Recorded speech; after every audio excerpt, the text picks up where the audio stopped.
PlayStation VR2. Let's talk about it. I've spent a couple days with this unit now, a review unit provided by PlayStation for pre-release coverage, and I must say, I'm quite impressed by the hardware and its functionality. What I do love about this headset is just how adjustable it is. To put it on, you just stretch it like so. It goes in your head, and then once you lock it in, you use this dial here to refine the tightness of the headset, and then you press this button here to unlock it, and you can stretch it back up and take it off that way. And then right here up top, you've got this button that allows you to adjust the distance of the visor to your eyes. And so what that means is that if you are someone who wears glasses like I do, you're able to make all of the fine adjustments to make sure that your VR experience is comfortable. I found myself having no issues using glasses with this VR headset. I have been wearing glasses the whole time I've been testing this review unit, and it was never a major issue. So that's a big plus right here, the ability to make this adjustment.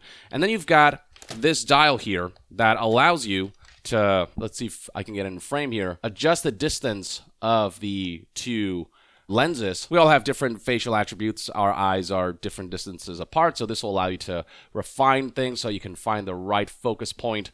So the adjustability of this device is just fantastic. It will fit just about any head. And then towards the bottom of the device, you'll find the microphone, the power button, and then this button right here, a function button, which by default is set to essentially turning on the camera so that you can view the real world and not trip over anything in case you just need to find something around you. And this is especially useful because this flap here essentially blocks out all light surrounding you, and it really keeps you immersed in the image produced by the lenses. You're not going to be able to see anything with this thing on, so you want to use this button whenever you, set down your controllers and want to look for them again. And then looking towards the sides here, you'll find these holes to plug in your earbuds. Instead of having them dangle like that, you can just put them away like so, and that way when you put on your headset, you know exactly where they're located. This just makes it convenient to stow away the earbuds, which sound really nice, by the way, and I do like the solution personally. It's not like a speaker-style situation. It blots out all of the noise around you, so you really do feel fully immersed,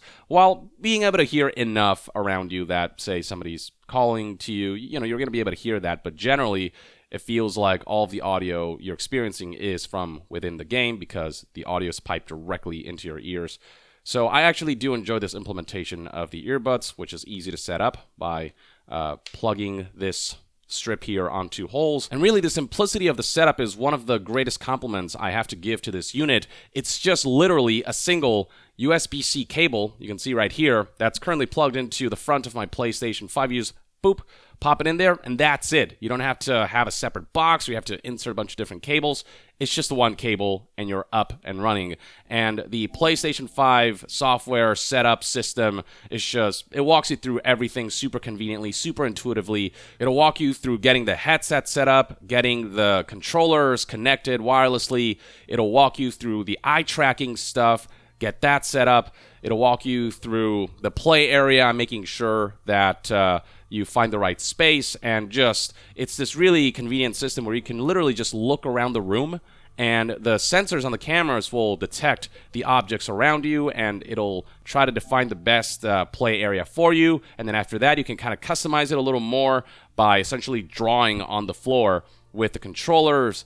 Just very smooth, very convenient, and the inside-out tracking makes it so you don't need to have external sensors like the Valve Index. And I briefly mentioned the eye tracking feature of this headset, but I really have to highlight how fast and accurate it is. During the setup process, there is one screen where you are tasked with looking at specific points on the screen, and the accuracy that was on display, just how fast it tracked my eye movements and how accurately it was able to pinpoint exactly where I was looking was mighty impressive. The only drawback being that not a lot of games so far take advantage of eye tracking, but the ones that do, it's still like kind of crazy that this headset is able to do that. So one example I'll provide is Horizon Call of the Mountain, where you can make it so that menus are selected by where you're looking, and it was actually quite convenient. I had to get used to it a little bit, but once I did, I was zipping through menus without having to raise my arms and hands. And another innovation that eye tracking paves the road for is something called Foveated Rendering, which makes it so that the focal point of where you're looking is where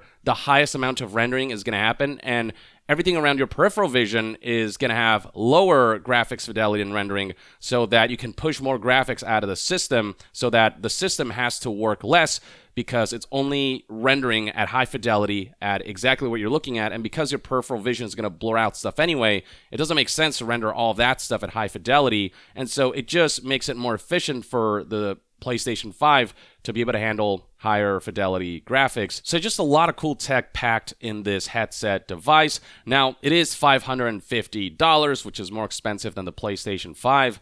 But when you consider what you're actually getting, the controllers, the headset with all of this technology, with the screens that are really nice and bright, with a good amount of contrast, with high resolution. You know, this is, in terms of value, I think pretty good, even though it's still an expensive kit. You still have to get a PlayStation 5, which is $400 to $500, and get PSVR2, which is an additional $550. So I'm not saying it's not expensive.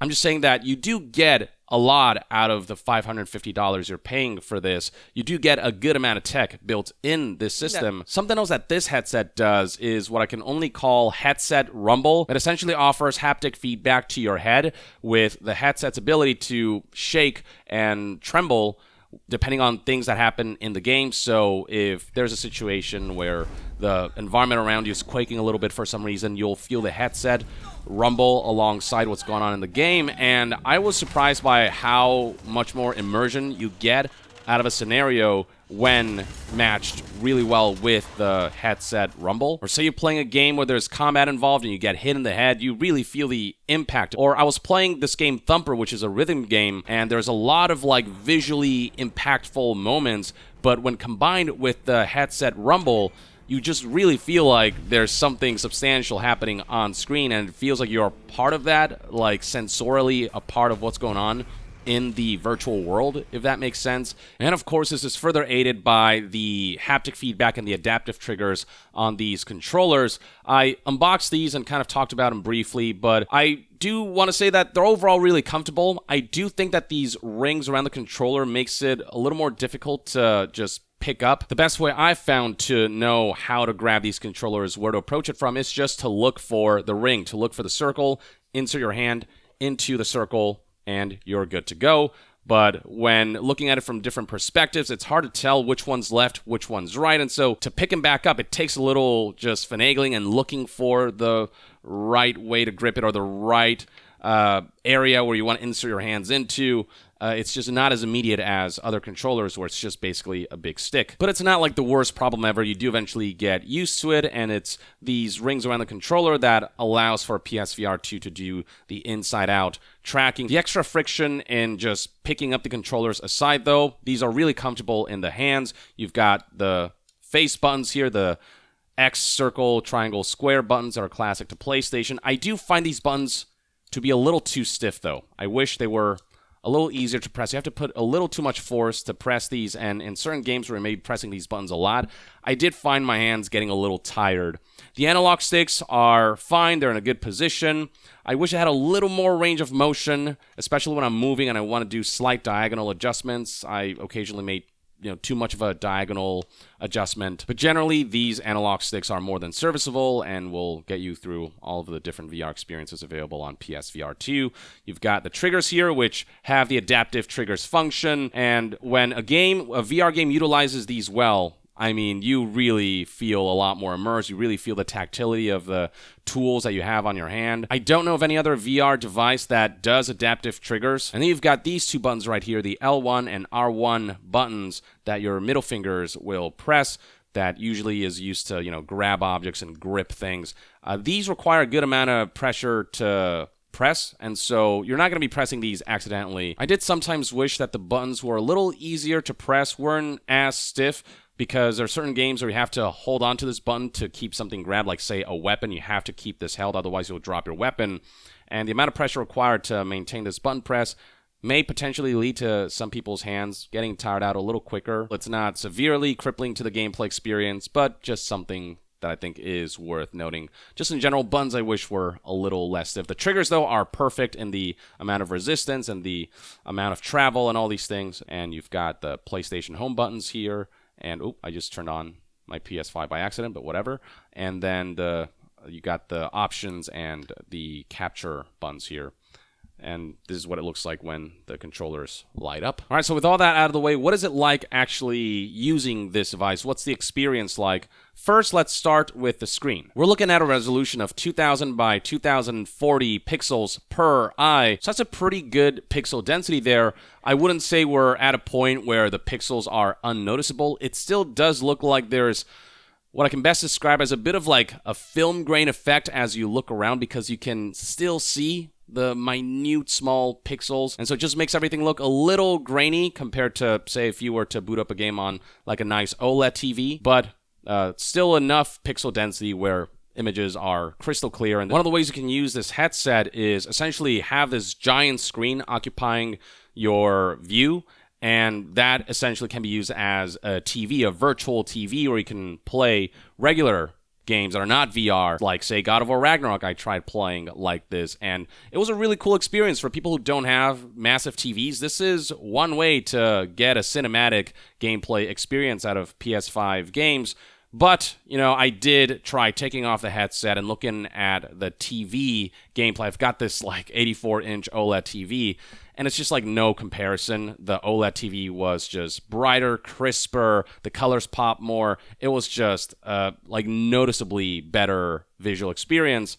But not everyone obviously has an 84-inch OLED TV. And for those people who want a cinematic solution of, playing games on a big screen TV, the PSVR2 provides that and does a good enough job where I can foresee a lot of people playing their regular traditional PlayStation 4, PlayStation 5 games using the big screen cinematic mode feature of the PSVR2 headset. Now, I will say that with this headset, it's a little harder to find that sweet spot where things look crystal clear and not blurry, where things are in focus. It's that vertical adjustment you make. With other headsets, usually I can just put it on and do a second-long adjustment, and I'm already up and running, everything's crystal clear. With PSVR2, I find myself having to take a couple more seconds or maybe a minute to just really be okay, wait, there we go, and find the precise focal point to make sure that everything looks good.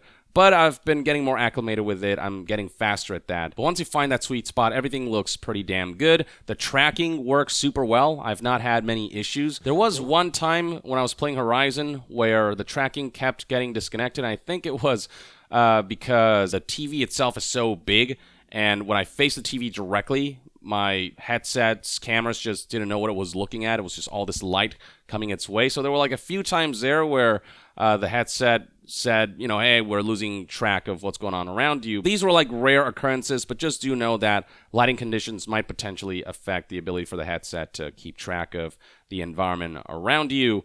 After I turned back on the one light that happened to be off, the kitchen light over there, and after I kind of stepped away from the TV a little bit, everything was running fine, and I never got tracking issues. It only happened one time for me. And I'd say the only other time I've had tracking issues is when I'm wielding, say, a rifle, and I'm trying to aim like this. If I put this controller too close to my face, the camera just won't know how to track that, and so you'll see the gun kind of go really wonky for a second, and I have to readjust my positioning.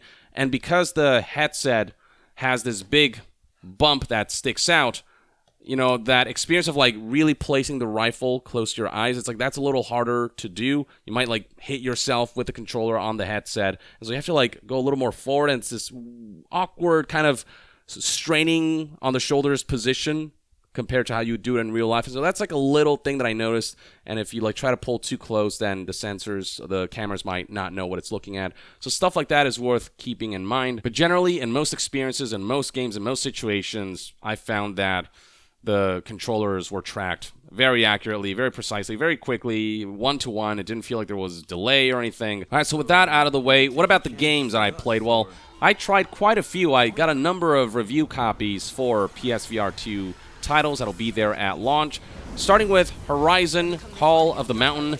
Weirdly, I found it to be among the weaker VR experiences. While it is beautiful to look at, its vistas are super impressive, the environments and the machines, just looking at these things on a one-to-one life-size scale, it was quite the majestic sight. It is a gorgeous game with gorgeous graphics. And as I mentioned before, the eye tracking, the way you can browse through menus using eye tracking, I thought that was a really good implementation.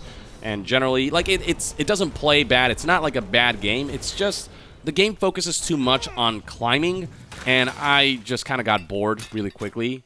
It's like 10% combat and like 90% climbing, at least in the few stages and levels I played of the game.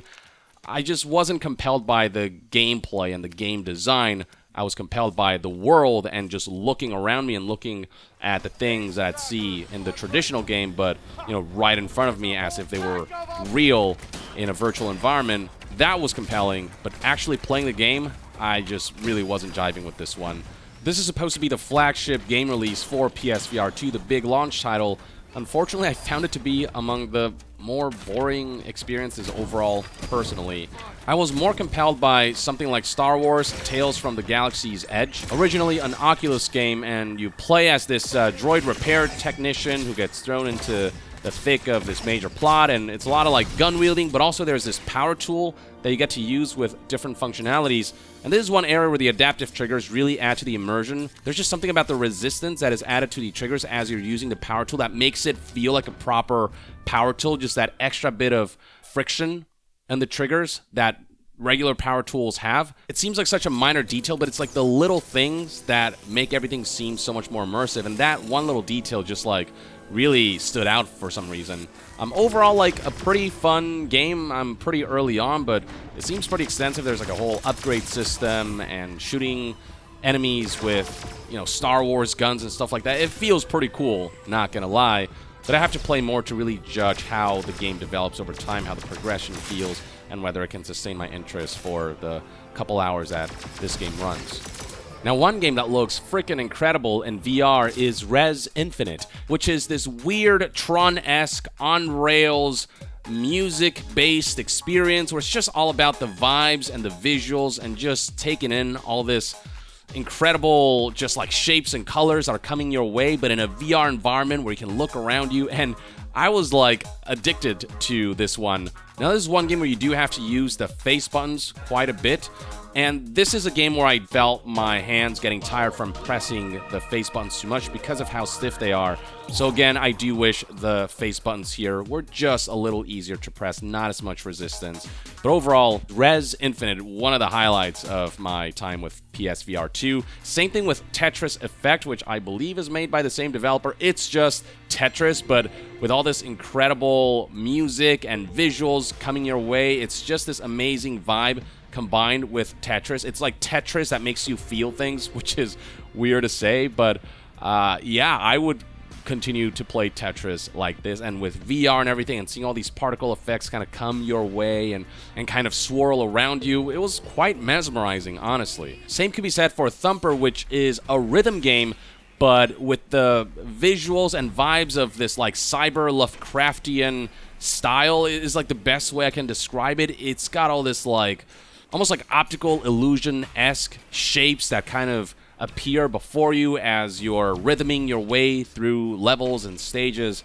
This was one of those games that I just got so immersed in, just vibing with the music and vibing with these insane visuals that I felt I was like a part of, like I was inside this world. And as I mentioned before, this is a game where the headset rumble was used really well. Sometimes you hit those beats where you get this cool kind of impactful visual effect. You can also feel it on your head and on your hands with the haptic feedback of the controllers, and it just feels like you're like vibrating with the events going on in this rhythm game, and it just made me feel more in tune with everything that was going on. I was just really into everything that was going on in this visual feast and auditory feast. A more fleshed out game I'd say is Moss Book 2. This is among the more visually impressive games. The game puts you in essentially this god perspective, and you can interact with the world and its characters while also controlling the main character, who is this mouse who can traverse the environment and engage in some combat. And there's some like cool little puzzles